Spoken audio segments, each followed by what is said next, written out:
दृश्यमाननगरी तुल्यन्निजान्तर्गतं पश्यन्नात्मनि मायया बहिरिवोद्भूतं यथा निद्रया यस्साक्षात् कुरुते प्रबोधसमये स्वात्मानमेवाद्वयं तस्मै श्रीगुरुमूर्तये नमः इदं श्रीदक्षिणामूर्तये बीजस्यान्तरिवाङ्कुरो जगदिदं प्राङ्निर्विकल्पं पुनः मायाकल्पितदेशकालकलना वैचित्र्यचित्रीकृतं मायावीव विजृम्भयत्यपि महायोगी वयस्वेच्छया तस्मै श्रीगुरुमूर्तये नमः इदं श्रीदक्षिणामूर्तये तस्मै श्रीगुरुमूर्तये नमः इदं श्रीदक्षिणामूर्तये ॐ सहना भवतु सहनौ भुनक्तु सह वीर्यङ्करवावहै तेजस्विनावधीतमस्तु मा विद्विषावहै ॐ शान्तिः शान्तिः शान्तिः सदाशिवसमारम्भां शङ्कराचार्यमध्यमाम् अस्मदाचार्यपर्यन्तां वन्दे गुरुपरम्पराम् ॐ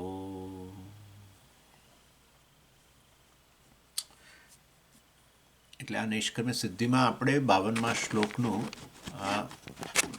જે સંબંધ ગદ્ય જે છે એ જોઈ રહ્યા છે અને એની અંદર આચાર્ય આખી આધ્યાત્મિક જે સાધના જે છે એટલે મતલબ આધ્યાત્મિક ધ્યેય પ્રાપ્ત થાય એની આખી એક સીડી બતાવે છે શરૂઆતથી. પ્રથમ પગથિયું કયું છે, બીજું પગથિયું કયું છે, ત્રીજું પગથિયું કયું છે, એવી એક આખી સીડી આ 52મા શ્લોકના સંબંધ ગદ્યમાં બતાવે છે. અને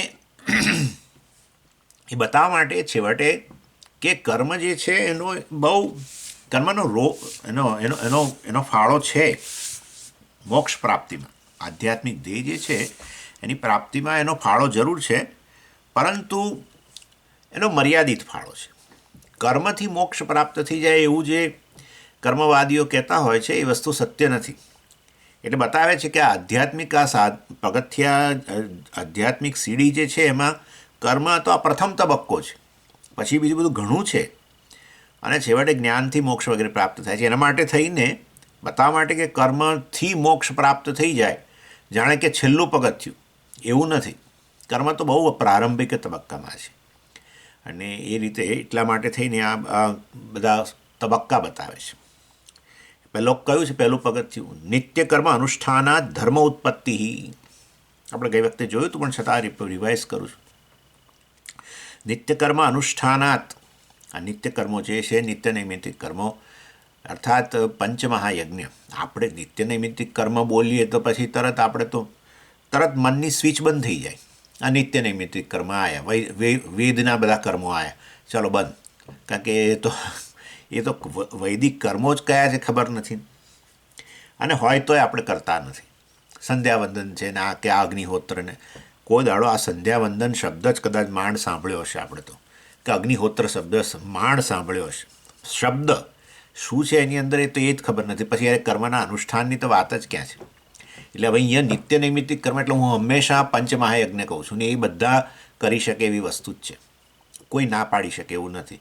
હવે ભૂતયજ્ઞ, આ પેલા પક્ષીઓને દાણા નાખવા કે આ ગાયને ઘાસ આપવું, આ વસ્તુઓ તો કરતા હોય છે લોકો, અને મતલબ એ કરી જ શકાય એવી વસ્તુ છે. દેવયજ્ઞ, પૂજા વગેરે કરવી, મંદિરે દર્શન કરવા જવું, કરી જ શકાય છે. પિતૃયજ્ઞ, માતા પિતા કે વડીલો જે છે એમના માટે એમને યાદ કરીને, ના હોય તો એમને યાદ કરીને એમના નિમિત્તે કશું કરવું, એ કરી જ શકાય છે, આરામથી કરી શકાય છે. એમાં કોઈ બહાનું કાઢી શકે એવું છે નહીં. ન કરવું હોય તો બહાના અનેક છે. એટલે વાસ્તવમાં એના માટેની એક આળસ આવી ગયેલી છે. કર્મ જે છે આવા પ્રકારના કર્મોથી શું ફાયદો થાય આપણને ખબર જ નથી, અને માટે એ બધું એવા પ્રકાર મોટે ભાગે સ્વાર્થ પ્રેરિત કર્મ, રાજસ કર્મ કરતા હોઈએ છીએ. રાજસ કર્મ કરવાને કારણે, અને કર્મની ઉત્પત્તિ થાય છે મનની અંદર, યાદ રાખવું જોઈએ આપણે. કર્મ દેખાય આમ બહાર અભિવ્યક્તિ શરીરના સ્તરે હલનચલન ને બધું જે પણ કર્મ કરતા હોય, પણ ઉત્પત્તિ મનમાં થાય છે ને. આવે છે આદેશ ક્યાંથી? હા, હાથ ઊંચો કરવાનો આદેશ ક્યાંથી આવ્યો? અહીંથી જ આવ્યો. એટલે વિચારવું જોઈએ કે જે કર્મની ક્વોલિટી છે એ ક્વોલિટી નક્કી ક્યાંથી થાય છે? અહીંયા નક્કી થાય છે. અને આ એવી વસ્તુ છે કે જ્યાં જ્ઞાન પણ પ્રાપ્ત થાય છે. જગતનું જ્ઞાન કે આત્માનું જ્ઞાન, સાધન આ એક જ છે. જ્યાં જગતનું જ્ઞાન પ્રાપ્ત થાય છે ત્યાં જ આત્માનું જ્ઞાન પ્રાપ્ત થાય છે. અને માટે આ મનની ક્વોલિટી જે છે એ જો સુધરે નહીં તો પછી આત્મજ્ઞાનની શક્યતા રહેતી નથી. જ્ઞાન માટે સત્વ જોઈએ. આ એક બહુ જ આ એવો સિદ્ધાંત છે કે જેને કોઈ નકારી શકે એમ નથી. એટલે મન સાત્વિક જોઈએ. હવે આપણું મન આપણા સ્વાર્થ પ્રેરિત કર્મો હોય તો એ છેવટે જો કર્મોની ઉત્પત્તિ અહીંયા થતી હોય, સ્વાર્થ પ્રેરિત કર્મ એટલે રાજસ કર્મ બધા, મને કંઈક જોઈએ છે, આ હું મેળવું, આ કરું અને આ મેળવું, આ કરું અને મારા કુટુંબનું આ ભરણ પોષણ થાય, આ કરું અને મને પેલું મળી જાય, આ કરું અને પેલું જતું રહે, આ કરું અને આખો દિવસ આ ગણતરી, અને ગણતરી બધી અહીંયા થાય છે. એટલે મન રાજસિક અને રાજસિક જ બનતું જાય છે. જ્યારે રજોગુણ વધે ને પછી તરત આવતી વસ્તુ, આપોઆપ જ આવતી વસ્તુ છે તમોગુણ. રજોગુણમાંથી સત્વ તરફ ન જાય. હંમેશા નિયમ એવો છે કે નીચેની તરફ જાય. હા, જેમ પેલો પાણીનો પ્રવાહ કોઈ દિવસ ઉપર ના જાય, પાણીનો પ્રવાહ ઉપરથી નીચે તરફ આવે, સ્વાભાવિકપણે આવે. ઉપર ઉઠાવવું હોય તો પછી એને ખાસો તમારે પ્રયત્ન કરવો પડે, મોટરો ચલાવવી પડે, બધું કરવું પડે, પંપ ચલાવવા પડે. એટલે રજોગુણમાંથી સત્વગુણ તરફ જાય જ નહીં, સિવાય કે તમે પ્રયત્ન કરો તો. રજોગુણમાંથી સ્વાભાવિકપણે તમોગુણ તરફ. રજોગુણી મન સ્વાભાવિકપણે થાકીને છેવટે તમોગુણ, આળસ, નિદ્રા, ફલાણું ઢીકણું. એટલે આવી સ્થિતિની અંદર જ્ઞાન, મોક્ષ ના મળે. તમે કોઈકમાં જ્ઞાનની ચિંતા નથી, મોક્ષ ના મળે, સુખી ના થાવ. સાદા તદ્દન આપણી સામાન્ય ભાષામાં વાત કરું તો સુખી ના થવાય. સ્વાર્થ પ્રેરિત કર્મ કરીને પણ સુખી ના થવાય, એમ મારું કહેવાનો આશય છે. સ્વાર્થ પ્રેરિત કર્મ કરીએ અર્થાત મારા માટે હું કર્મ કરું ને કર્મફળ મેળવું ને સુખી થઉં, ઈચ્છિત ફળ મેળવું ને સુખી થઉં, શાંતિ મળે જીવનની અંદર, સલામત બની જવું. પણ એ જ ના આવે. આની વસ્તુ દુનિયામાં દેખાઈ જ રહી છે. બધા જ સ્વાર્થ પ્રેરિત કર્મો કરે છે પણ શાંતિનો પૂરેપૂરો અભાવ છે, સુખનો અભાવ છે. સગવડો વધી છે, સગવડો જરૂર વધી, પણ શાંતિ નથી અને સુખે નથી ને સલામતીએ નથી, કશું જ નથી. એટલે મોક્ષમાં આપણને રસ હોય કે ના હોય, આત્મજ્ઞાનમાં રસ હોય કે ના હોય, આપણને રસ સુખ શાંતિ સલામતીમાં છે. અને એ મેળવવું હોય તો આ આધ્યાત્મિક સીડી જ ચડવી પડે એવી છે. આધ્યાત્મિક સીડી ચડવા માટે પહેલું નિત્ય કર્મનું અનુષ્ઠાન, સાત્વિક કર્મનું અનુષ્ઠાન કરવું બહુ જ જરૂરી છે. સાત્વિક કર્મના અનુષ્ઠાનથી જ મન સાત્વિક બને, અને મન સાત્વિક બને તો પછી આગળનો તબક્કો આવે. એ કયો તબક્કો છે? તતઃ ચિત્ત શુદ્ધિ. એટલે કહે છે કે આ નિત્યકર્મના અનુષ્ઠાન કરો તો છેવટે પુણ્યની ઉત્પત્તિ, આધ્યાત્મિક પુણ્યની ઉત્પત્તિ થાય. નેચરલી ભૂતયજ્ઞ કરો, દેવયજ્ઞ કરો, પિતૃયજ્ઞ કરો, અન્ય મનુષ્યને મદદ કરો, મનુષ્યયજ્ઞ, નૃયજ્ઞ કરો, પુણ્યની ઉત્પત્તિ થાય. આધ્યાત્મિક પુણ્ય હું આ ખાસ કહું છું. તો પેલું પુણ્ય નહીં, જે પુણ્યથી વળી પાછું કંઈક સારા સગવડના સાધનો, નવી કાર આવે, આ તે એવું બધું કશું નહીં, કે મને નવું મકાન મળી જાય કે એવું કશું નહીં, એ બધું નહીં. હા મળે આધ્યાત્મિક પુણ્ય. આધ્યાત્મિક પુણ્યથી શું? પાપહાનિ, ધર્મ ઉત્પત્તિ હે પાપહાનિ. ધર્મ એટલે પુણ્ય. આ આધ્યાત્મિક પુણ્યથી વાસ્તવમાં આપણા આધ્યાત્મિક માર્ગની અંદર જે અવરોધ છે એ અવરોધ ખસવા માંડે. અને અવરોધ આ પહેલો અવરોધ છે આ મનમાં આધ્યાત્મિક ધ્યેય માટે પ્રેમ જ નહીં, મોક્ષ માટે પ્રેમ નહીં, શાસ્ત્ર માટે પ્રેમ નહીં, શ્રવણ માટે પ્રેમ નહીં. અને કદાચ જન્મે થોડો ઘણો પ્રેમ તો પણ એવું આમ બહુ પેલો દીવાની પેલી નાનો દીવો પ્રગટાવ્યો હોય રૂમની અંદર, કેવું ઝીણી એની પેલી ફ્લેમ હોય એવું. એટલે વાસ્તવની અંદર પાપ એટલે પાપનો અર્થ બીજું કશું નહીં, આ અવરોધ, કે આપણને આ બધી વસ્તુ માટે બહુ રુચિ ના હોય. આવા મોક્ષ તરફ પુણ્ય સત્સંગ તરફ શાસ્ત્રના શ્રવણ તરફ રુચિ નહીં બહુ. જેમાં આપણે પેલી ભોજન માટે કેવી રુચિ હોય છે, અમુક પ્રકારના ભોજન માટે ને એને આમ તેના માટે તલસીએ આપણે, એવું કશું અહીંયા હોય નહીં. મેં કરીએ ના ઠીક લાગે તો છોડીએ દઈએ, વળી પાછા ક્યારેક જોડાઈએ, વળી પાછા છોડી દઈએ, આવું બધું ચાલે છે બધું, એમ કે ચાલે છે બધું. આ મહાન અવરોધ છે.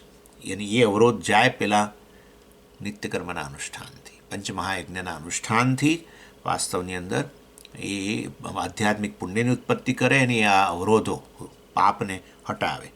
તતઃ ચિત્ત શુદ્ધિ, અને ત્યાર પછી ત્રીજો તબક્કો છે ચિત્તની શુદ્ધિ થાય નેચરલી.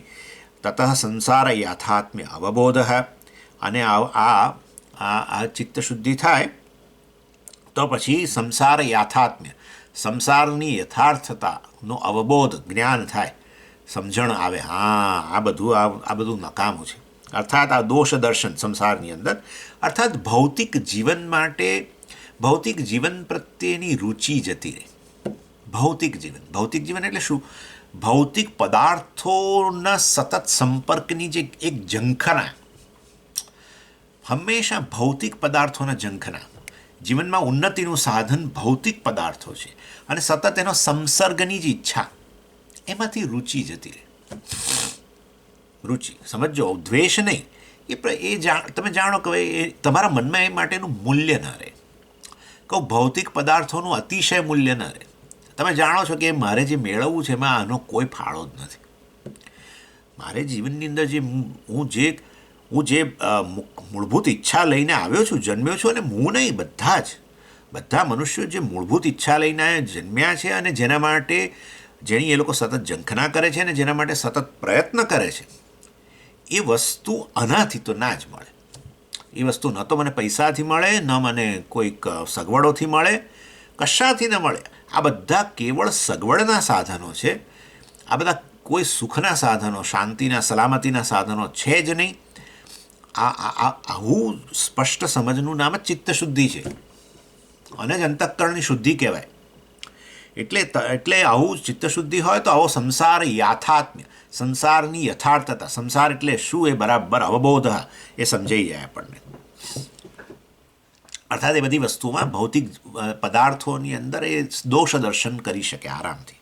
તતઃ વૈરાગ્યમ, પછીનો તબક્કો નેચરલી એ બધા માટે વૈરાગ્ય જન્મે. એટલે તમે દ્વેષ નહીં, વૈરાગ્યનો એ બધી વસ્તુ માટે દ્વેષ નહીં, પણ તમને એ વસ્તુ પડી હોય તો તમને કશું અંદરથી કંઈક થાય નહીં, સેન્સેશન ના આવે. પહેલાં તો આમ અમુક વસ્તુઓ જોઈએ ને આપણને સેન્સેશન થાય, અંદર આમ ઉછાળો આવે. આમ કોઈક પદાર્થ જોયો, પેલું કયું માર્કેટ, સુપર માર્કેટ, આમ જોયું ને અંદરથી કંઈક થાય, કંઈક જોયું ને કંઈક થાય પાછું અંદરથી, આવું થાય. આમ ભૌતિક પદાર્થોને જોઈને કંઈક નવું નીકળ્યું, નવી કાર આવી, કંઈક થાય અંદર, કંઈક નવા પ્રકારનું ઘર જોયું, કંઈક અંદર થાય. અને એવું બધું ના થાય તો આવી રીતે ફરીએ સુપર માર્કેટમાં, ત્યારે આપણને થાય આ તો મસ્ત વસ્તુ છે, આ તો બહુ સરસ વસ્તુ છે, એ બધું જતું રહે. That's it. એ બધું એનું નામ વૈરાગ્ય. વૈરાગ્ય અર્થાત ભૌતિક પદાર્થોની હાજરી અને ગેરહાજરીથી તમને કોઈ ફેર ના પડે. બસ એવું નહીં. ઘણીવાર શું થાય છે, ભૌતિક પદાર્થો જૂના થાય ને એટલે આપણને ફેર ના પડે, એવું હોય છે. ઘરમાં આપણે કેટલીક વસ્તુ વસાવી હોય અને વાપરતા થાય, ધીરે ધીરે પછી આપણને વસ્તુ હોય કે ના હોય કંઈ ચિંતા નહીં. આપણો મિત્ર આવીને કે હું આ લઈ જાઉં, લઈ જા ભાઈ, જા, ને વાંધો નહીં. એટલે આપણને થાય કે આપણે કેવા એ વૈરાગ્ય નથી. પણ આનું નવું વર્ઝન નીકળે બહાર, નીકળતા તો રહેવાના જ છે. મિક્સર ચલાવતા હોઈએ, પેલું આપણે આવે છે ને ગરમ પેલામાં મિક્સર, એ મિક્સર ચલાવતા હોઈએ તો આપણે નવું લઈ આવ્યા હતા, ત્યારે આપણને બહુ ઝણઝણાટી હતી, વાપર્યું ને મજા આવી. થોડા દિવસમાં પછી ઝણઝણાટી જતી રહી. આપણો મિત્ર આવીને કહ્યું કે તો આ લઈ જા, હા લઈ જા. એટલે આપણને થાય કે જો એની ગેરહાજરીથી કે એની હાજરીથી મારા જીવનમાં કોઈ ફેર પડતો નથી, મને વૈરાગ્ય છે. તદ્દન ખોટી વાત છે. પણ આનું નવું વર્ઝન બહાર નીકળ્યું છે, અને આપણે માર્કેટમાં જોયું, સુપર માર્કેટમાં ગયા ત્યારે પાછી ઝણઝણાટી થઈ, પતી ગયું. That's it. આવનારા પદાર્થો નવા જે તમને લાગે કે મારા જીવનમાં આવશે તો આ વસ્તુ મારા જીવનમાં આવશે ને તો બહુ મોટો ફેર પડી જશે. આ પ્રકારની લાગણીનો અભાવ એના વૈરાગ્ય છે. આ વસ્તુ આવશે ને તો મારા જીવનમાં ફેર પડી જશે. આ વ્યક્તિ મારા જીવનમાં આવશે ને તો બહુ મોટો ફેર પડી જશે. આ વસ્તુ ન જન્મે તો માનો કે તમારામાં વૈરાગ્ય છે. મારા જીવનમાં એક જ રીતે ફેર પડે એમ છે, અને એ છે આ આધ્યાત્મિક સીડી ચડવી. બસ ભૌતિક પદાર્થો આવે કે જાય, કશાથી મારા જીવનમાં ફેર પડે નહીં. આ વસ્તુને વૈરાગ્ય કહેવામાં આવે છે. એની વે તતઃ વૈરાગ્યમ તતઃ મુમુક્ષુત્વ. બસ. અને તો પછી તો હવે તો એ તો વૈરાગ્ય જન્મ્યો જ અનાત્મ પદાર્થો ભૌતિક પદાર્થો માટે, અને આત્મા તરફ જોક વધે. જોક તો વધવાનો જ છે. હા, એટલે એ મન ક્યાંક તો ઝૂકશે જ. મારું મન તો ક્યાંય ઝૂકે નહીં. તો તારું મન છે ને બિલકુલ અસ્વસ્થ છે. મન ઝૂકવું જ જોઈએ. મનમાં ક્યાંક તો રાગ જન્મવો જ જોઈએ. મનનો સ્વભાવ જ એ પ્રકારનો છે. જેમ પેલા ઘીમાં આંગળી બોળી તો પછી તમારે એ ચિકાશ રહેવાની. હું તો આંગળી બોળું છતાં મારી આંગળી અસંગ રહેવી જોઈએ ચિકાશથી. એ બનવાનું જ નથી. મન આવું ચીકણું છે, એટલે એ ચોંટવાનું જ છે. ચોંટશે જ, અને ચોંટવું જોઈએ જ. જો ન ચોંટે તો પછી કંઈક તારું મન ભાઈ તો કોઈ ભગવાને કંઈક તારા પર થોડો નારાજ લાગે છે, અસ્વસ્થ છે. એનો સ્વભાવ છે ચીપકવું. અને તને એવું નથી બનાવ્યું તો મતલબ કે જે નોર્મલ લોકો છે ને નોર્મલ જે રીતે મન ચીપકતું નથી ચીપકતું, તો કંઈક એબનોર્માલિટી છે ભાઈ, કંઈક મુશ્કેલી છે. ચીપકવું જ જોઈએ. અનાત્મામાંથી આપણે એને છોડાયું તો બીજે ચીપકશે. બીજું તો એક જ વસ્તુ છે ભાઈ, હવે તો આત્મા એ ઈશ્વર. શરૂમાં ઈશ્વર ને પછી આત્મા. That's it. ઈશ્વરમાં ચીપકે એને જ ભક્તિ કહેવાય છે, બીજું શું તારે.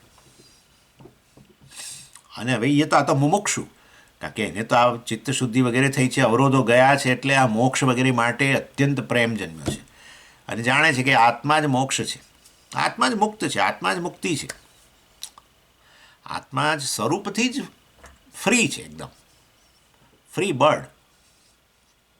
આત્મા એટલે હું આવો જ છું, ફ્રી બર્ડ છું. સમજી, તમે તો ફ્રી બર્ડ એક જન્મને આવું કે બોલો હિંમતથી, તમે તો ફ્રી બર્ડ. તમારે કશું, તમને શું નવા નીચોવાનું એમ કે તમે બધા તમે આવા જ છો. પણ એની વે એટલે વાસ્તવની અંદર આત્મા જે છે એ તરફ લગાવ, એને જ મોક્ષુતા કહેવાય. મોક્ષુત્વમ, મુક્ત થવાની ઈચ્છા. અને તતઃ તદુપાય પર્યેષણમ. અને માટે પછી તતઃ ત્યારબાદ આ મુમુક્ષુત્વ ઉત્પન્ન થયા પછી તદુપાય, એનો ઉપાય મુમુક્ષુત્વ મોક્ષ પ્રાપ્ત કરવાનો ઉપાય જે છે એનો પર્યેષણમ. મોક્ષ કેવી રીતે પ્રાપ્ત થાય, જીવનની અંદર મુક્ત થવું છે. સમજીએ, આધ્યાત્મિક જીવન જીવવું છે. હું તો આ ભૌતિક જીવનથી ત્રાસી ગઈ છું, ઉબાઈ ગઈ છું, એમ કે ઉબાઈ ગઈ છું. એટલે તદુપાય પર્યેષણમ. આ મોક્ષનો ઉપાય શું છે, એના માટે પર્યેષણમ, એનું અન્વેષણ શરૂ કરે. અને તતઃ સર્વકર્મ તત્સાધન સંન્યાસ. અને તમે શોધો કે મોક્ષ કેવી રીતે પ્રાપ્ત થાય, ને તમે સત્સંગ વગેરેથી ખબર પડે કે આ જ્ઞાનથી જ મોક્ષ પ્રાપ્ત થાય છે, કર્મનો ફાળો જ નથી એની અંદર. તો પછી હવે કર્મનો તમારા જીવનમાં તો આમે ઉપયોગ નથી રહ્યો. કર્મનો ઉપયોગ હતો એ તો થઈ ગયો, ચિત્ત શુદ્ધિ આવી ગઈ છે. અને કર્મથી હવે કામ્ય કર્મ તો આમે નહોતા કર્યા, ત્યારે તો ચિત્ત શુદ્ધિ આવી, એટલે કર્મનો હવે કોઈ ઉપયોગ જ નથી. કામ્ય કર્મ છોડીને નિત્ય નૈમિત્તિક કર્મ પંચમહાયજ્ઞ કરતા હતા. પંચમહાયજ્ઞથી ચિત્ત શુદ્ધિ આવી ગઈ, હવે કર્મનો ઉપયોગ શું? અને એમાં પાછું સમજાયું કે જ્ઞાનથી જ મોક્ષ પ્રાપ્ત થાય છે. માટે સર્વકર્મ તત્સાધન સંન્યાસ. અને માટે બધા કર્મો અને કર્મ કરી શકવા માટેનું જે માળખું, ઇન્ફ્રાસ્ટ્રક્ચર, એ બધાનો ત્યાગ. એટલે શું પણ એટલે કહીએ છીએ આપણે કે વાસ્તવમાં કર્મ જે છે, એટલે અહીંયા તો વૈદિક કર્મની વાત કરે છે આચાર્ય, તો સુરેશ્વરાચાર્યજી તો વૈદિક કર્મની વાત કરે છે. અને એનું સાધન વગેરે એટલે ગૃહસ્થાશ્રમ વગેરે. એટલે એ ગૃહસ્થાશ્રમ અને કર્મો બધાનો ત્યાગ. અને બ્રહ્મચારી વાનપ્રસ્થ સંન્યાસીઓ જે છે એ લોકો તો વાસ્તવની અંદર ખાસ કરીને સંન્યાસીઓ જે છે વૈદિક કર્મ કરી ન શકે, એટલે મુખ્યત્વે વૈદિક કર્મ ગૃહસ્થાશ્રમની અંદર બ્રહ્મચારી કરે, સંધ્યાવંદન વગેરે, સમિદાધાનમ વગેરે કરતા હોય, પણ બહુ ઓછા. બ્રહ્મચારીનો મુખ્ય લક્ષ્ય પેલું વેદ અધ્યયન વગેરે, મતલબ અધ્યયન, ગુરુકુળમાં રહે છે ને, એટલે કર્મ નહીં, જ્ઞાન પ્રાપ્ત કરવું, અધ્યયન વગેરે કરવું. એમની સેવા હોય, ગુરુકુળમાં રહેલા ગુરુજીની સેવા વગેરે કરતા હોય, પરંતુ મુખ્ય વસ્તુ તો અધ્યયન, સ્ટુડન્ટ લાઈફ આપણે કહીએ. એટલે કર્મની મુખ્ય વસ્તુ ગૃહસ્થાશ્રમમાં છે.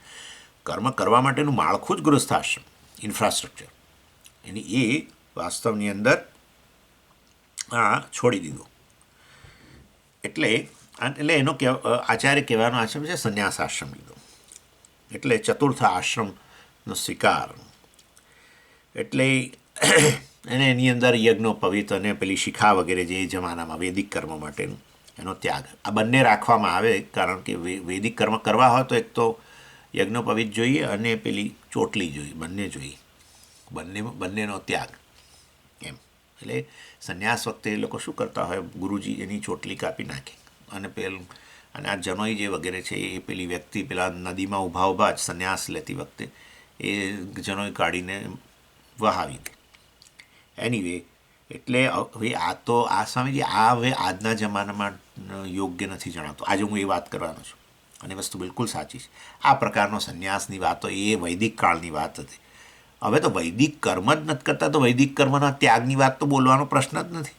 વૈદિક કર્મનો ત્યાગ એટલે સંન્યાસ લેવો, પણ વૈદિક કર્મ કર્યા જ નથી તો પછી ત્યાગની વાત ક્યાં આવે? જે વસ્તુ પહેલાં ગ્રહણ જ નથી કરી એના ત્યાગની વાત ક્યાંથી આવે?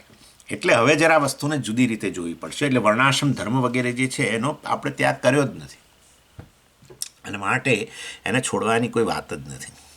આજે હું જે તમને કહેવાનો છું એ વસ્તુ આજના જમાનામાં જ મોક્ષના સાધન તરીકે એડોપ્ટ કરજો, ગમે તે આશ્રમમાં હો. ઇવન આ હું જે હવે કહેવાનો છું એ વસ્તુ સંન્યાસીઓને અને એ વસ્તુ ગૃહસ્થો બધાને લાગુ પડે છે. કારણ કે આ જમાનામાં કોઈ સાચો ગૃહસ્થ નથી, બહુ સાચું કહું છું, અને કોઈ સાચો સંન્યાસી નથી. અને એ સંજોગોની અંદર આ ગૃહસ્થાશ્રમનો ત્યાગ કરવો અને ગૃહસ્થાશ્રમમાં રહેલા કર્મો એટલે કે પેલા વૈદિક કર્મોનો ત્યાગ કરવો અને વર્ણાશ્રમ ધર્મનો ત્યાગ કરવો ને આ બધું હવે તો બોલવાનો કોઈ પ્રશ્ન જ નથી. અને એટલે એનો અર્થ કે સાચો ગૃહસ્થ કોઈ છે જ નહીં. ગૃહસ્થ એ તો એ છે જે આ પ્રકારના વૈદિક કર્મ કરતો હોય, વર્ણાશ્રમ ધર્મનું સતત પાલન કરતો હોય, એવું તો કોઈ જોવા નથી મળતું. અને સાચો સંન્યાસી એ કોઈ નથી, કારણ કે સંન્યાસીને પરિવ્રાજક કહેવામાં આવે છે. પરિવ્રાજક એટલે એ કોઈ એક જગ્યાએ એક દિવસથી વધારે રહે નહીં, સાચા અર્થમાં આવું છે. કારણ કે જ્યાં પણ રહે ને ત્યાં પછી નવા રાગદ્વેષ, નવા સંબંધો અને પછી એ ચક્કર ચાલુ થાય, આપોઆપ જ થઈ જાય. કોઈ એક જગ્યાએ એક દિવસથી વધારે ના રહે, સતત પરિભ્રમણ કરતો હોય એને જ પરિવ્રાજક કહેવાય. વ્રજ ધાતુનો અર્થ છે જવું, ચાલવું. પરિવ્રાજ, પરિતઃ, ચાલતો જ રહે, સિવાય કે પેલો શું આપણા ચતુર્માસ. કારણ કે પેલા રસ્તાની અંદર પેલા વરસાદ વગેરેને લીધે ખૂબ બધા પેલા જીવડાઓ ઉભરાય ને કેટલી પ્રકારની જીવાતોને એટલે આપોઆપ એનો પગ પડી જાય ને એને વ્રત લેવડાવવામાં આવ્યું છે અહિંસાનું. પણ અહિંસાનું વ્રત લે ને એ બિચારાને પાલને કરવું હોય, પણ તમે ચાલતા હો તો તમને ખબર ના રહે ને દબાઈ જતા હોય છે કેટલા પ્રાણીઓ, કેટલા જીવો મરી જાય. એટલે એને કહેવામાં આવે આ ચતુર્માસ દરમિયાન તારે એક જ જગ્યાએ રહેવાનું. પણ આ બધી વાતો હવે તો રહી જ નથી. હવે તો સંન્યાસીઓ એક જગ્યાએ છોડી બીજી જગ્યાએ જતા નથી. પરિવ્રાટ થવાની તો વાત જ ક્યાં છે? એટલે હવે તો જે તે ઇન્સ્ટિટ્યૂટમાં જ રહેતા હોય છે. અને ઇન્સ્ટિટ્યૂટમાં રહો ને તમે એટલે સ્વાભાવિક છે કે ઇન્સ્ટિટ્યૂટ તમારી પાસે અપેક્ષા રાખે. તમે જ્યાં પણ રહેતા હો ને ત્યાં તમારી તરફ કંઈક તો અપેક્ષા રહેવાની જ છે કર્મની, એટલું ખાતરી રાખો, રહેવાની જ છે. કોઈ જગ્યાએ શક્ય ના બને. દાખલા તરીકે તમે અહીંથી છોડીને, આ તો એક્ઝામ્પલ આપું છું, તમે અહીંથી ચાલો ગયા અને વર્ષ આપણા ઋષિકેશ આશ્રમમાં રહ્યા, તમે જોજો એ લોકોની અપેક્ષા હોય કે ભાઈ તમે આવ્યા છો, રહો, વાંધો નહીં, સરસ, બધું સરસ, પણ આટલું જરા અમને મદદ કરો. રહેવાની જ છે. અને એ અપેક્ષા સંન્યાસીઓ તરફ પણ રહેવાની છે. એટલે આમ સંન્યાસીએ જેણે બધા કર્મો છોડી દીધા છે અને એ તો પરિભ્રમણ કરે છે, પણ એવો સંન્યાસી આજે છે જ નહીં. એક ઇન્સ્ટિટ્યૂટમાં રહેતા હોય તો પહેલે કર્મો કરવા પડે. કર્મ છોડ્યા નહીં, કર્મ સંન્યાસ, એને આપણે સંન્યાસ કહીએ છીએ, પણ એ કર્મ કરવા પડે. અનેક કર્મો, ઇનફેક્ટ વધારે કર્મો હોય, જેટલા છોડ્યા હતા એના કરતાં અનેક કર્મો બીજા હોય. એટલે સાચો સંન્યાસી એ નથી અને સાચો ગૃહસ્થ એ નથી. માટે આ તબક્કાઓને જરા જુદી રીતે જ જોવા પડશે વાસ્તવની અંદર. એટલે પહેલાં એને કુટુંબ પ્રત્યે જવાબદારી હતી, એ બધું છોડીને બિચારો નીકળ્યો, પણ હવે એક જ જગ્યાએ રહે છે ને આવી ઇન્સ્ટિટ્યૂટ વગેરેની અંદર, તો ત્યાં પાછા બીજા પ્રકારના કર્મો આવે. પહેલાં પેલી ફરજો પૂરી થઈ, હવે આ ફરજો આવી, તો પછી ક્યાં સંન્યાસ છે? સમજી ગયા? એટલે સાચો સંન્યાસી એ નથી કોઈ અને સાચો ગૃહસ્થ એ નથી. અને એટલે આ બંને વસ્તુ, એટલે મારો કહેવાનો આશય ગૃહસ્થ અને આ મોડર્ન સંન્યાસી એ આજકાલનો સંન્યાસી અને આપણા ગૃહસ્થો બધા એ કોઈ સાચા અર્થની અંદર જ્ઞાન માર્ગ માટે ફિટ નથી, એક પણ નહીં. બિલીવ મી, આજનો સંન્યાસી એટલે આવી રીતે ઇન્સ્ટિટ્યૂટમાં રહેતો અને સતત કર્મ અને બધા એનું મને એની અંદર જ અને આ બધા કર્મની અંદર જ રચ્યું પચ્યું થાય. અને આપણો ગૃહસ્થ જેણે છોડ્યું નથી ને પોતે ગૃહસ્થ આશ્રમમાં રહે છે, એ સાચો નથી, જ્ઞાન માર્ગ માટે ફિટ નથી. અને આ સંન્યાસી પણ ફિટ નથી. તો પછી શું કરવું? એટલે એ વિચારીએ. બંનેને કન્ડ્યુસિવ કંઈક વસ્તુ એવી છે જેના દ્વારા એ જ્ઞાન માર્ગને ઘણે ખરે અંશે અનુકૂળ બની શકે. અને એણે આ 4 વસ્તુની કાળજી લેવી જોઈએ. ગમે તે આશ્રમમાં હોય, એણે આ 4 વસ્તુ એના જીવનમાંથી ઘટાડી દેવી જોઈએ. બસ, તો એ જ્ઞાન માર્ગ માટે એ સંન્યાસી હોય કે ગૃહસ્થ હોય અનુકૂળ બની જાય. સમજી ગયા? મેં શું કહ્યું? આજનો સંન્યાસી કે આપણા ગૃહસ્થો કોઈ જ્ઞાન માર્ગને અનુરૂપ જીવન જીવતા જ નથી. અને માટે બંનેને અનુકૂળ એવી કંઈક વસ્તુ છે. જ્યાં પણ હો, તમે ગૃહસ્થમાં આશ્રમમાં હો કે સંન્યાસ આશ્રમમાં હો, બંનેને માટે કંઈક ત્રીજો રસ્તો છે કે જેના દ્વારા એ બંને જ્ઞાન માર્ગની અંદર એ પ્રગતિ કરી શકે. એણે આ 4 વસ્તુ ઘટાડી દેવી જોઈએ જ્ઞાન માર્ગને અનુકૂળ થવા માટે. પહેલું, પોઝેશન. આપણા તાબામાં કેટલી વસ્તુઓ છે, એ તાબામાંથી મુક્ત થવાની જરૂર છે. હા, આપણા મનની અંદર એ જે પોઝેશન હોય છે ને, બહાર નથી હોતું. આપણે માનીએ કે પેલી જમીન કે મારી પેલી મકાન તો આ બહાર છે, ના, એ બધું અહીંયા હોય છે, અહીંયા જ. કેટલી મારા તાબામાં કેટલી વસ્તુઓ છે એની ગણતરીઓ બધી અહીંયા હોય છે. પોઝેશન ઓછામાં ઓછા કરી દેવા જોઈએ. બીજું, ઓબ્લિગેશન. ઓબ્લિગેશન કહીએ ને આપણે, અને આનું ઋણ અદા કરવાનું છે. હજુ આનું ઋણ બાકી છે. સમજીએ, હજુ આના માટે મારે કંઈક કરવાનું છે, હજુ આના માટે મારે કંઈક કરવાનું છે, હજુ આના માટે મારે કંઈક કરવાનું બાકી છે. એ વસ્તુ બહાર નથી, અહીંયા ચાલે છે બધું. જેવા નિધિધ્યાસનમાં બેઠા કે ઇવન શ્રવણ કાળે આવે ને, અરે રે પેલા માટે જો આ કરવાનું બાકી રહી ગયું, અરે રે પેલા માટે આ કરવાનું બાકી રહી ગયું, અરે રે પેલા માટે આ કરવાનું બાકી રહી ગયું. એટલે જાણે કે આપણે ઋણી છીએ અને મારે જો આટલું ઋણ અદા કરવાનું છે. એ ઓબ્લિગેશન ઘટાડી દેવું છે.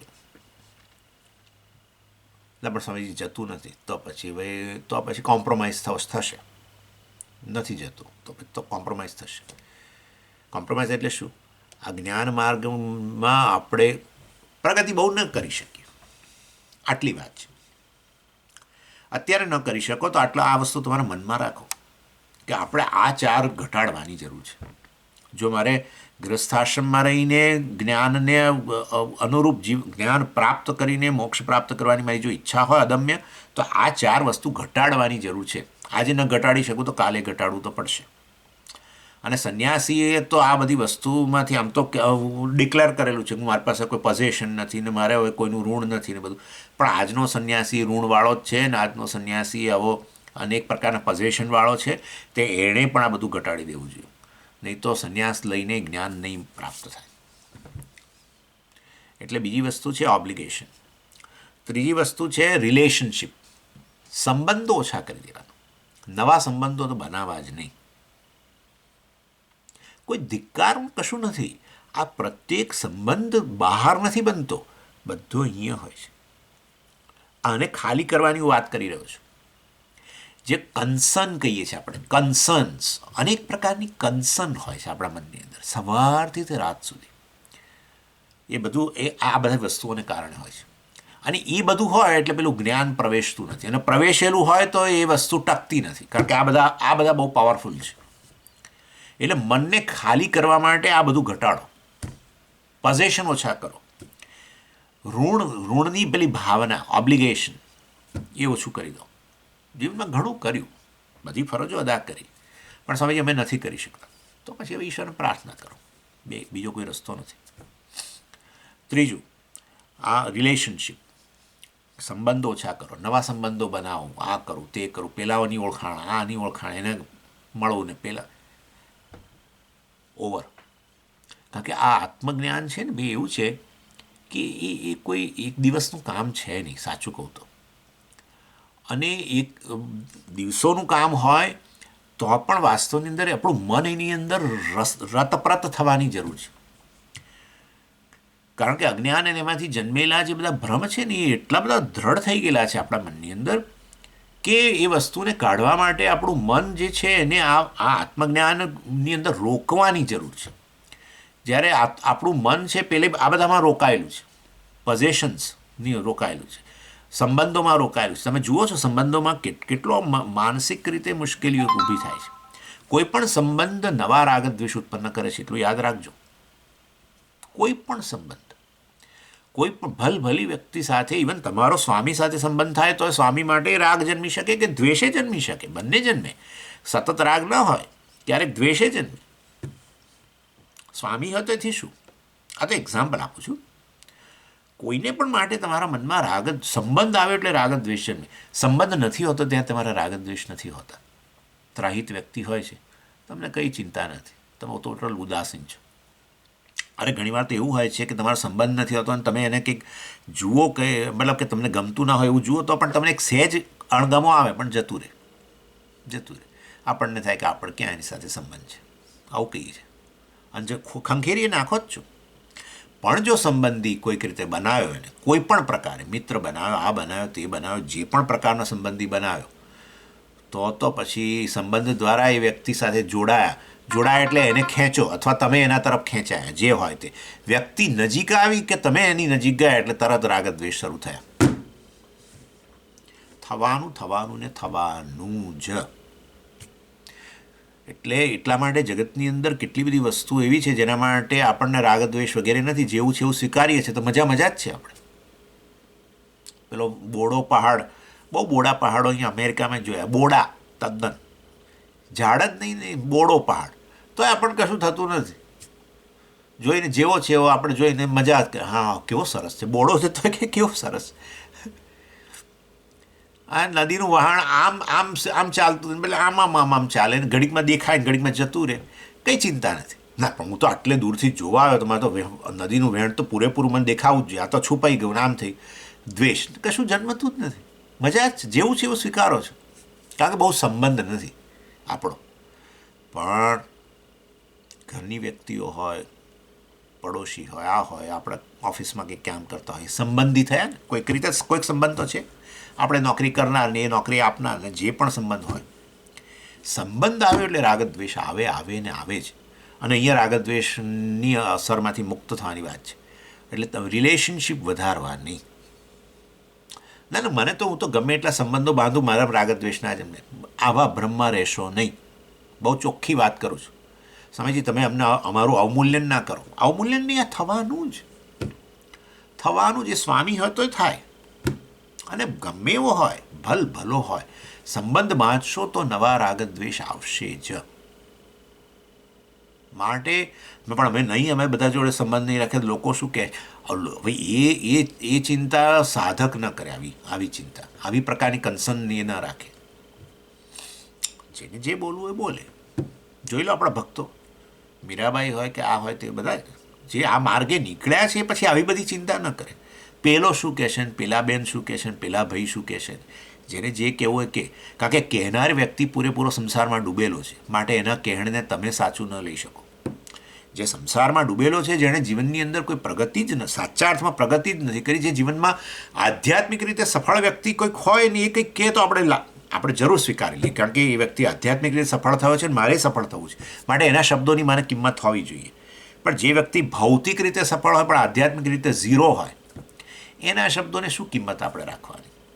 આપણે આધ્યાત્મિક ધ્યેય પર આગળ વધવું છે, માટે એ બોલે, એનો દ્વેષ નહીં પરંતુ ખંખેરી નાખવું પડે, સ્વીકારે, કંઈક કમ્પેશન, સહાનુભૂતિ, કે જાણીએ છીએ કયા લેવલથી બોલે છે, ઘણો નીચે છે, નીચે રહેલો હોય ત્યારે એને એક ખુલ્લું દૃશ્ય એને જોવા નથી મળ્યું, એક વિશાળ દૃશ્ય જોવા નથી મળતું.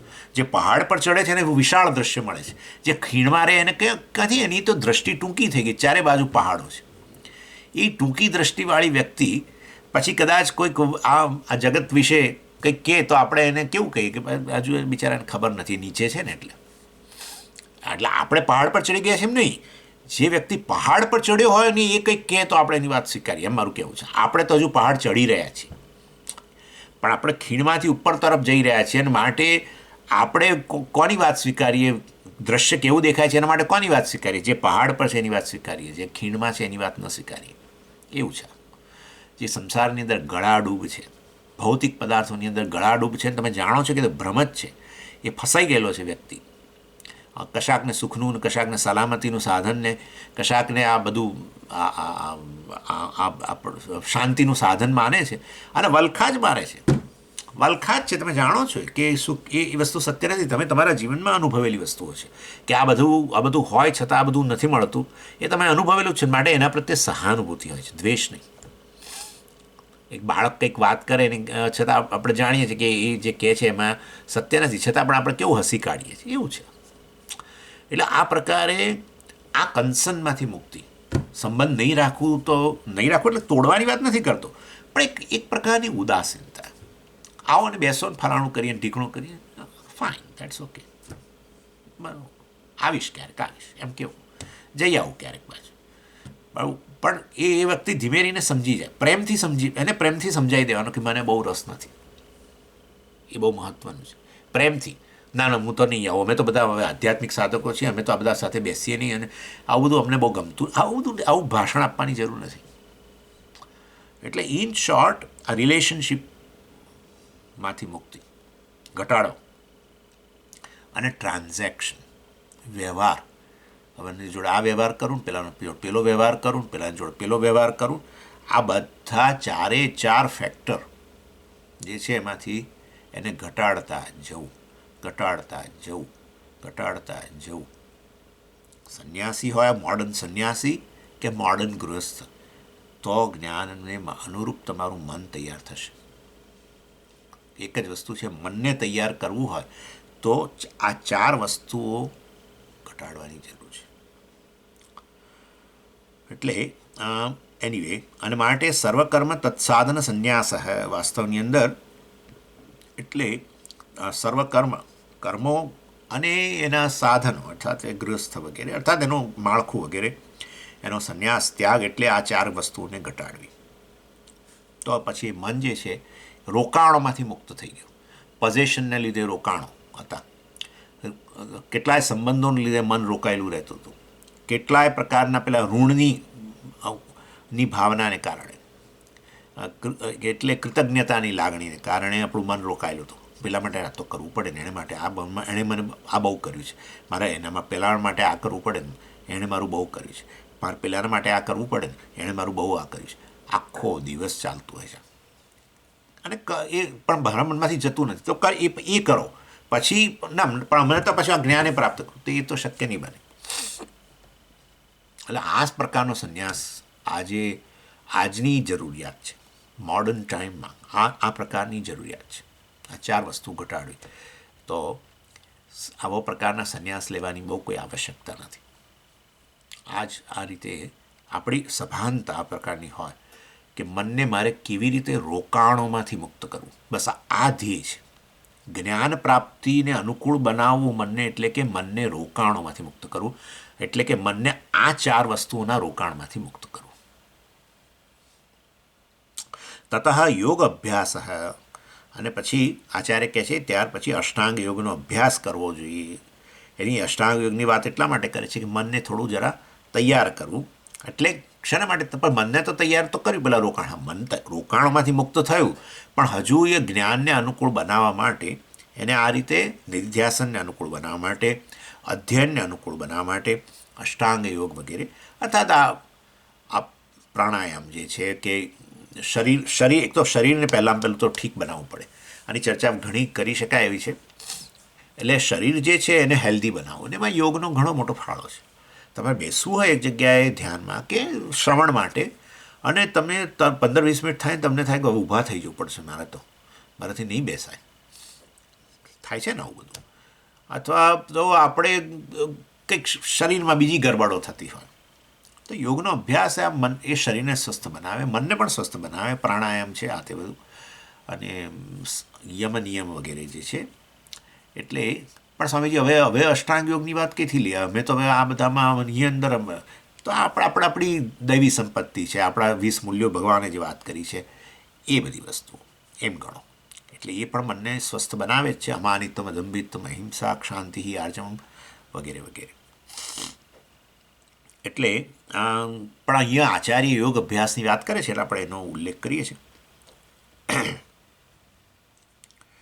એટલે વાસ્તવની અંદર પણ આની જરૂરિયાત કેમ છે? મનને આ રોકાણોમાંથી મુક્ત કરીએ પછી મન સ્વસ્થ થઈ જ જવાનું છે ને? ના, થાય છે શું? તમને કહું, મનને જેમાંથી આનંદ આવતો હતો, મતલબ જ્યાં ચીપકેલું હતું ત્યાંથી તમે છોડાવો ને એટલે મન ડિસ્ટર્બ થઈ જાય છે બહુ જ. દાખલા તરીકે પોઝેશનની મેં વાત કરી, તમને સમજો. પોઝેશન આપણા મનની અંદર અનેક પ્રકારની, આપણે જે માલિકીની ભાવના છે બધી અહીંયા, એ ભાવના અહીંયા રહેલી છે. બહાર કશું હવે આ વસ્તુ છે, આ વસ્તુને હું એનો માલિક ગણું કે ન ગણું, આ વસ્તુ જ છે, રાઈટ? વસ્તુ જ છે ને. હું માલિક ન બનું, દાખલા તરીકે અને હું તમને આપી દઉં, તમને માલિક બનાવી દઉં, તો આમાં શું ફેર પડે? આની અંદર શું ફેર આવ્યો? કંઈ ફેર નથી આવ્યો. એટલે એનો અર્થ કે વાસ્તવમાં માલિક, જેના તમે માલિક છો, એ વસ્તુમાં કોઈ ફેર દેખાતો નથી. જે છે ફેર બધો અહીંયા જ છે. આ દાન વગેરે આપણે વાત કરી હતી ને કે અન્યની માલિકીની અન્યને માલિક બનાવો, અન્યને માલિકીની ભાવના એનામાં જાગૃત કરવી, આપણે માલિકીની ભાવનાનો ત્યાગ કરવો, એવી વાત આપણે કરેલી. એટલે વાસ્તવમાં આ જે પોઝેશન વગેરે જે છે ને એ ખરેખર તો એક ખ્યાલ જ છે. આ ઘર મારું છે, જરૂર. દાખલા તરીકે તમે આ ઘર છોડીને ગયા સમજો, તો ઘરમાં શું ફેર પડી ગયો? ઘર સુકાઈ ગયું તમારા વગર? કશું નથી થતું. એટલે આ બધું આ મારું છે, આ મારું છે, આ મારું છે, એ કેવળ બધું અહીંયા જ રહેલું છે. અને એ મારુંપણું જે હોય છે ને બહુ પછી મનને રોકી રાખે છે, બહુ રોકે. તમે કોઈ વ્યક્તિને મારા કહી દો અને પછી તમે જુઓ શું થાય છે. જુઓ, કોઈ અન્ય વ્યક્તિની સાથે વાત કરે તો ઘણીવાર ડિસ્ટર્બન્સ થાય છે. એટલે આવું થાય છે. કોઈ વખતે વસ્તુને મારી કહી દીધી પછી આવી બન્યું. એટલે લગ્ન જીવનમાં આવું થતું. લગ્ન કર્યા એટલે પછી પેલી વ્યક્તિ હવે એકબીજાને કહે ને તમે મારા પતિ, જે કહેતા, પછી એ વ્યક્તિ શું કરે છે શું નહીં, કોણ જોડે વાતો કરે છે, કોના ફોન,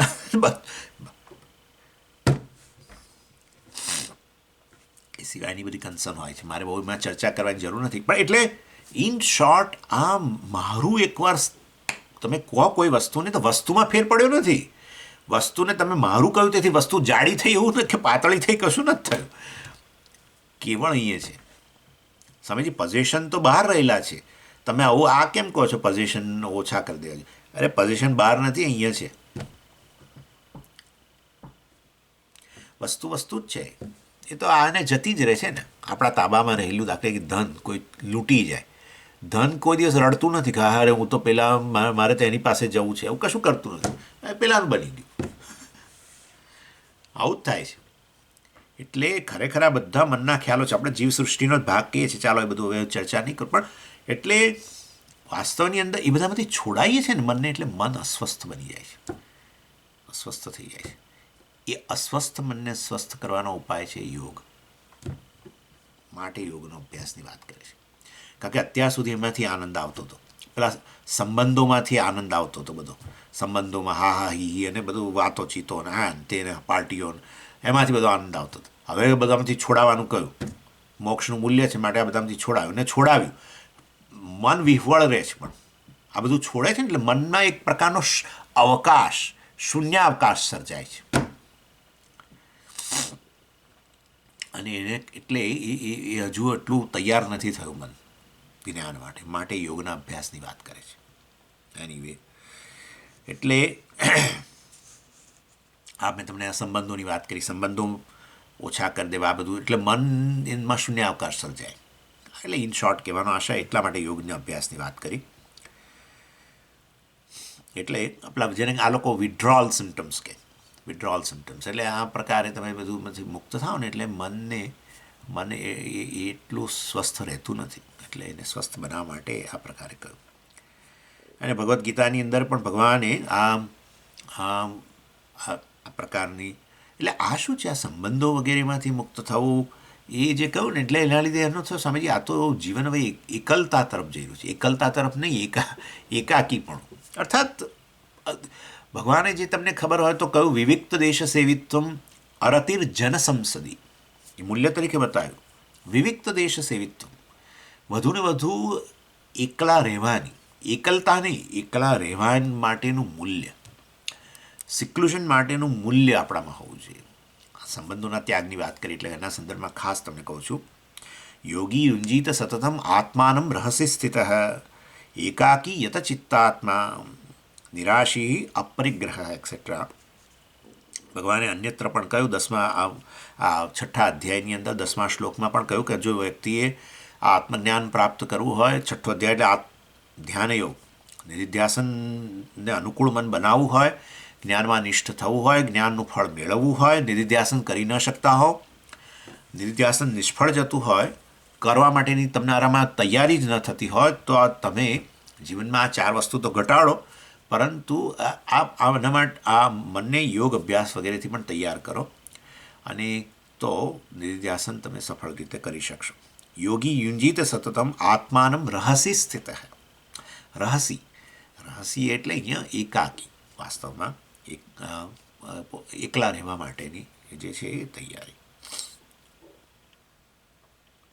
ઘણા લોકોને હોય છે જો કે આવી એકલતા ના લાગે, એ લોકોને એકલા રહેવાનું જ ગમતું હોય, એના બધા સંબંધો વગેરેમાંથી મુક્ત થઈને.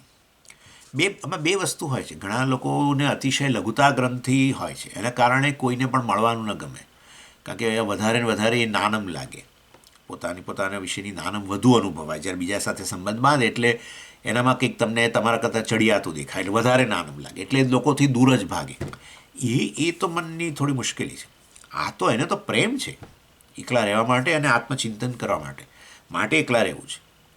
એટલે જેને ધ્યાન કરવું નેચરલી એકલા જ બેસવું પડે. આ તો એટલે ખરેખર આ વ્યક્તિને જીવનમાં એકલતા નથી, એને એકલા રહેવા માટેનો પ્રેમ છે. અને યોગી આત્માનો પછી કહ્યું એકાકી યત ચિત્તાત્મા નિરાશી અપરિગ્રહ, એ બધું પાછું પેલું પોઝેશન વગેરેની જે મેં વાત કરી એ પણ અંદર આવી ગયો, પરિગ્રહ વગેરેનો અભાવ. ચાલો, એટલે આ થયું. પછી આગળ ભગવાન કહે છે ત્યાર પછી સુરેશ્વરાચાર્યજી કહે છે તતઃ ચિત્તસ્ય પ્રત્યેક પ્રવણતા, એટલે યોગ અભ્યાસ વગેરે કરવાને કારણે આ મન હવે જે ટ્રેન થયું, મનની જે પેલી અસ્વસ્થતા હતી, પેલી 4 વસ્તુઓમાં ઘટાડવાને કારણે જે મન અસ્વસ્થ બનેલું, એ અસ્વસ્થતામાંથી વળી પાછું એ સ્વસ્થ બન્યું.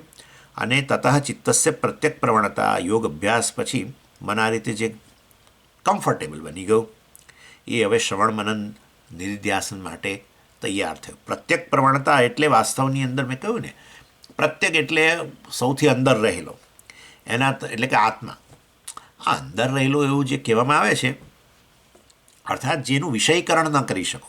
વિષયીકરણ કરો ત્યારે વિષયી જે છે એ અંદર ગણાય. વિષય જેને તમે વિષય બનાવો એને આપણે એક્સટર્નલ કહીએ, બાહ્ય કહીએ. એટલે આત્માને પ્રત્યેક કહેવામાં આવે છે. એટલે શું? આત્મા સૌથી અંદર રહેલો, મતલબ કે આત્માનું વિષયીકરણ નહીં થઈ શકે એમ. આત્મા હંમેશા વિષયી છે, એને વિષય ન બનાવી શકાય જ્ઞાનનો.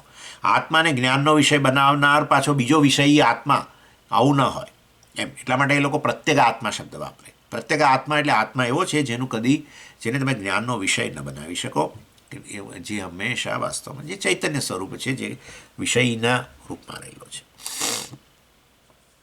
એટલે એ પ્રત્યેક પ્રવણતા એની તરફનો ઝોક એટલે કે શ્રવણ મનન નિધિધ્યાસન વગેરે જે છે એ કરવા માટે હવે મન તૈયાર થયો યોગના અભ્યાસ પછી. તતઃ ત્યારબાદ તત્વમસ્યાદિ વાક્યાર્થ પરિજ્ઞાનમ, અને ત્યાર પછી મહાવાક્યનું શ્રવણ વગેરે, મહાવાક્યનો વિચાર વગેરે શરૂ કર્યો. હું બ્રહ્મ કેવી રીતે છું. શાસ્ત્ર અને આચાર્ય જ્યારે મહાવાક્ય સમજાવતા હોય ત્યારે એ વસ્તુને એ વસ્તુ વિષયક સંશય જે છે એમાંથી નિવૃત્ત થાય છે. એટલે જ્યારે આચાર્ય કે હું બ્રહ્મ છું, અર્થાત વાસ્તવમાં બ્રહ્મ એટલે પરમાત્મા, એટલે હું જે મારા મનમાં માનતો હતો કે પરમાત્મા પરોક્ષ છે, દૂર રહેલો છે, એ અપરોક્ષતાનો નિરાશ થઈ ગયો. એટલે એ વસ્તુને સમજવાનો પ્રયત્ન કરે. પરમાત્મા કંઈક દૂર પરોક્ષ નથી, કોઈ અન્ય સ્થાન વગેરે કૈલાસ વૈકુંઠ વગેરેમાં રહેલો નથી, કોઈ વ્યક્તિના રૂપમાં નથી, એ અહમના રૂપમાં જ રહેલો છે. અને આત્મા જે છે એને બ્રહ્મ સાથે આ રીતે સરખાવ્યું, અર્થાત બ્રહ્મ તો જે સર્વવ્યાપી છે, માટે મારી જાત માટે પણ મને એક બીજો ભ્રમ હતો કે હું તો બહુ મર્યાદિત છું, અલ્પ છું. એને બદલે કહ્યું કે તું તો સર્વવ્યાપી બ્રહ્મ છું. એટલે આ બંને પ્રકાર મહાવાક્યના શ્રવણથી પરમાત્મા વિશેની પરોક્ષતા અને આત્મા વિશેની આવી મર્યાદા બંનેનો નિરાશ થાય. એકદમ ન થાય, એકદમ ન થાય, તો ધીરે ધીરે ધીરે ધીરે ધીરે ધીરે. એટલે આ બધું મહાવાક્યનો વિચાર વિશ્લેષણ સતત કરે. હવે મન તૈયાર છે અને માટે એ કરી શકે છે. એટલે આ રીતે તતઃ તત્વમસ્યાદિ વાક્યાર્થ પરિજ્ઞાનમ, પરિતઃ જ્ઞાન એટલે અપરોક્ષ જ્ઞાનમ આપણે કહી શકીએ. એ આત્મા બ્રહ્મ છે વસ્તુનું અપરોક્ષ જ્ઞાન એને જન્મે મહાવાક્યથી. તતઃ અવિદ્યા ઉચ્છેદ, તો પછી અવિદ્યાનો ઉચ્છેદ થઈ ગયો. અવિદ્યા એટલે અજ્ઞાન, આત્મ વિષયક અજ્ઞાન, કે હું તો જીવાત્મા માનતો હતો, હવે એનો ઉચ્છેદ થઈ ગયો, હું તો પરમાત્મા છું, બ્રહ્મ છું. આ રીતે વાસ્તવમાં.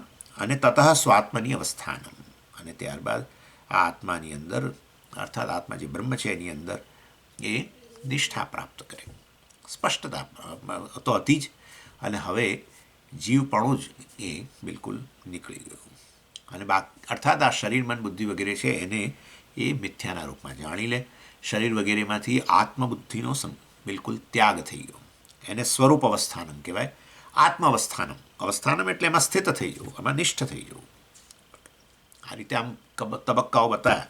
નિત્ય કર્મના અનુષ્ઠાન આપણે શરૂઆત કરી હતી ને ત્યાંથી, એ પહેલું પગથિયું. ત્યાં કરતાં કરતાં છેલ્લું પગથિયું સ્વાત્મની અવસ્થાન, આત્મામાં અવસ્થિત થઈ જવું, આત્મામાં સ્થિત થઈ જવું. અર્થાત એને હવે બિલકુલ એને હવે હેબિચ્યુઅલ એરર પણ નથી. એટલે આપણે કહીએ ને કે સમજાઈ તો ગયું કે હું બ્રહ્મ છું, બરાબર, પણ પછી તરત જ જેવા ઊભા થઈએ શ્રવણમાંથી કે તરત જ પાછો જીવભાવ જ આવી જાય સીધો.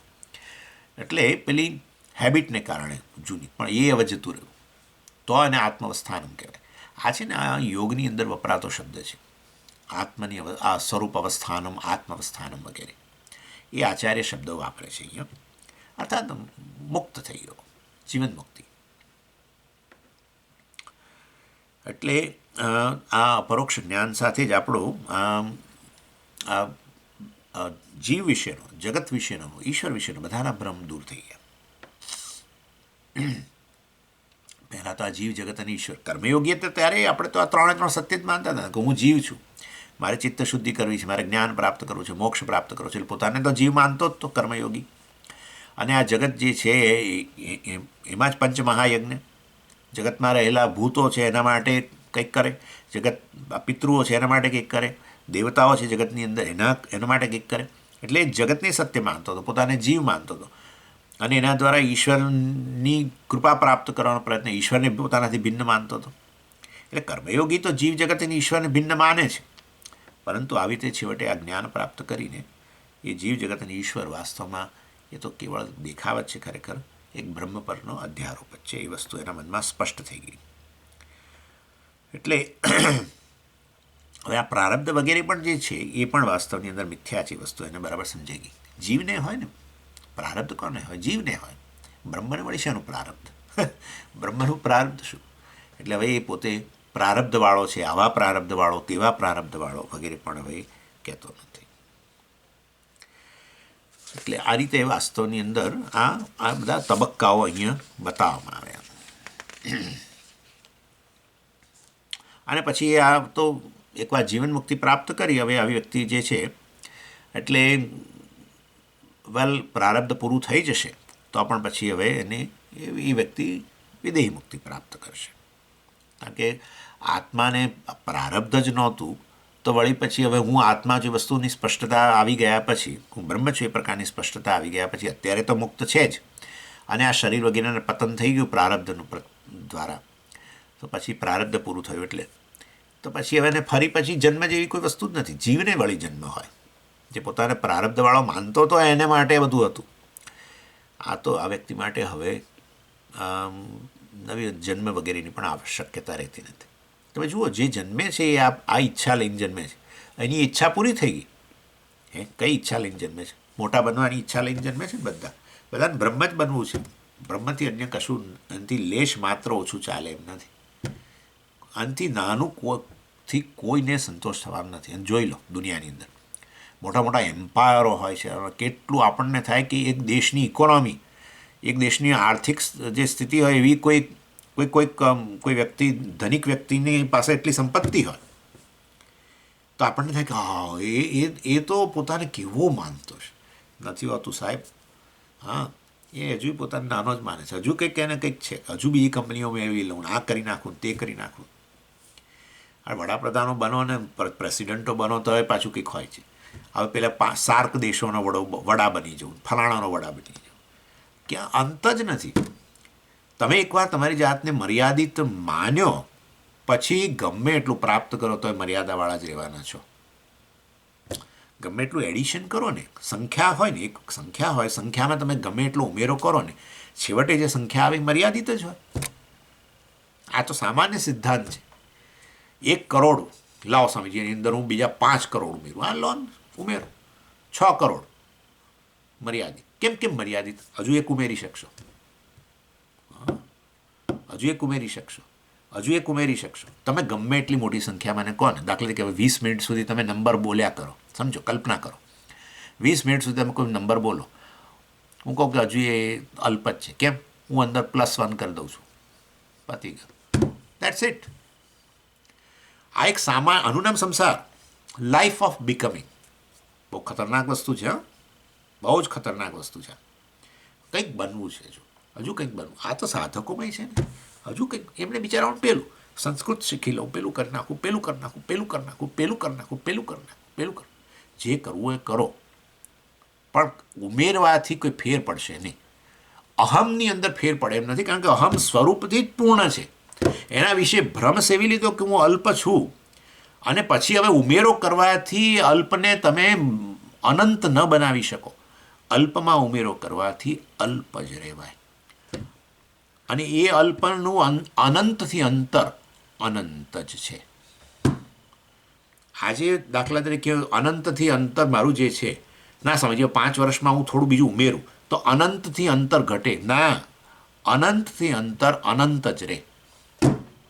હા, એટલે હું અનંત છું, પૂર્ણ છું, એ સમજવું જ એ જે હકીકત છે, એ સમજવું એમના મોક્ષ છે. Life of becoming. હંમેશા બિચારું પેલું બાળક હોય એને હોય હું આ બનું, હું આ બનું, હું આ બનું. એને એવું હોય મોટા થઈ જવું તો અમારા ડેડી પાસે પૈસા ના માંગવા પડે, ફલાણું માટે આમ ના કરવું પડે, પેલું મારે પૂછવું ના પડે, રાત્રે બહાર ફરવું હોય તો પૂછવું ના પડે, ફલાણું ઢીકણું. આ કેટલું પરતંત્રતા લાગતી હોય. હું આ બની જાઉં, મોટો બની જાઉં ને, આમ થઈ જાઉં ને, એક જોબ મળી જાય ને, પેલું કરી નાખું ને, આ સ્વતંત્ર રહેતો થઈ જાઉં, આમ કરી નાખું. અને મારે પછી આમ પહેલાંમાં જાય, પછી ત્યાં ગયા પછી પાછું બીજું કંઈક આવે. હવે આ બની જવું ને, હવે આ બની જવું ને, હવે આ બની જવું. એટલે આમ ને આમ પ્રારબ્ધ પૂરું થઈ જાય. તો પછી ભગવાન શું કરે? લે ભાઈ, પછી મારે તને ફરી પાછું બીજું આપવું પડે શરીર. પણ જેણે જાણી લીધું કે અનંત છું, પતી ગયું. એના માટે તો બધાનું જીવન હતું. એટલે વિદેહ મુક્તિ સમજી શકાય એવી વસ્તુ છે. ફરી જન્મની કોઈ શક્યતા જ નથી. અને શેનો જન્મ? કોનો જન્મ? કોનો જન્મ? જીવપણું જ નથી તો પછી ક્યાં પ્રશ્ન છે? પ્રારબ્ધ છે એ તો જીવતા જ જીવનમુક્ત વ્યક્તિ જ્યારે જીવિત હતો ત્યારે જ કહેતો પ્રારબ્ધ મારું છે જ નહીં. પ્રારબ્ધ શરીરનું છે, પ્રારબ્ધ અહંકારનું છે. મારું પ્રારબ્ધ છે નહીં. એ અહમને અહંકારને બદલે જેણે બ્રહ્મ કહી દીધો. અહંકારનો આશ્રય જ બ્રહ્મ છે. કોઈ પણ વસ્તુ બ્રહ્મથી અભિન્ન છે. અહંકાર એ બ્રહ્મથી અભિન્ન છે, નહીં તો અહંકાર રહે જ કેવી રીતે ચેતન? જો બ્રહ્મથી અભિન્ન ન હોય તો અહંકાર ચેતન હોય જ કેવી રીતે? એટલે અંતઃકરણની અંદર જે ચૈતન્ય અભિવ્યક્ત થયું અને એવું આ મર્યાદિત ચૈતન્ય જે છે, જેને અહંકાર કહે છે, અહમવૃત્તિ ઉત્પન્ન થઈ, ચેતન, એનો આશ્રય તો ચૈતન્ય જ છે, અભિન્ન જ છે. એટલે માટે એને અહમ કહે છે. ભાઈ સાચો અહમ તો એ છે, અહમ તો બ્રહ્મ છે. અહમનો સાચો અર્થ અજ્ઞાનવશાત અહમને અહંકાર કયો, જીવ કયો. હવે એ જ અહમને એ વાસ્તવમાં બ્રહ્મ કહે છે. કેવી રીતે કહેવા માંડ્યો? પેલું કહ્યું ને મહાવાક્ય, તું. જ્યારે કહ્યું કે તું, એટલે પહેલાં પછી કહેવું જ પડે હું. એ અહમ જ બ્રહ્મ છે. તત્વમસી, તું જ બ્રહ્મ છું. એટલે પછી એ કે અહમ બ્રહ્માસ્મિ.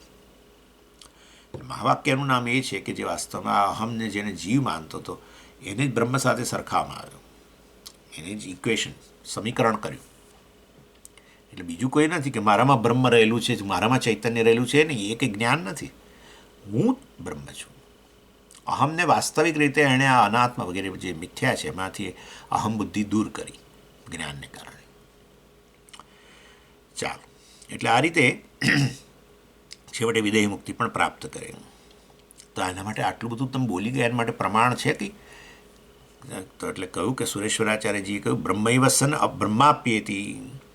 આ બ્રહ્મૈવ સન, એ બ્રહ્મ જ હતો, અર્થાત એ જીવિત કાળે બ્રહ્મ હતો જ, અને હવે એ બ્રહ્મ અપ્યેતી.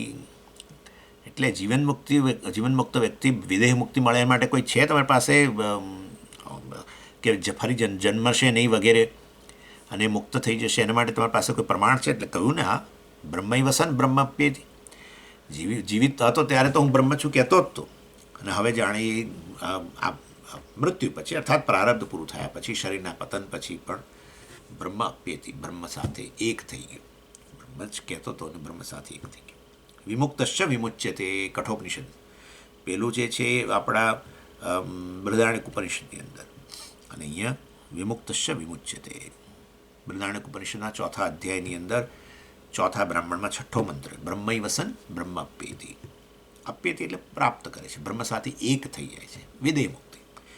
બ્રહ્મૈવ સન, જીવિત કાળે પણ પોતાને બ્રહ્મ કહેતો હતો અને જીવન મુક્ત, અને હવે આ રીતે પેલા વિમુક્તશ્ચ વિમુચ્યતે, અર્થાત વિમુક્ત હતો, કઠોપનિષદ, જીવન મુક્ત મતલબ મુક્ત જ હતો અને છતાં પાછું મુક્ત થઈ ગયો. એટલે વાસ્તવમાં એ હવે મૃત્યુ પછી પણ જાણે, મૃત્યુ પછી પણ મુક્ત થઈ ગયો. જીવન કાળે પણ મુક્ત હતો અને મૃત્યુ પછી પણ મુક્ત થઈ ગયો, વિદેહ મુક્તિ. ચાલો, પછી જે 52મો શ્લોક વગેરે છે એની ચર્ચા આવતી વખતે કરીશું.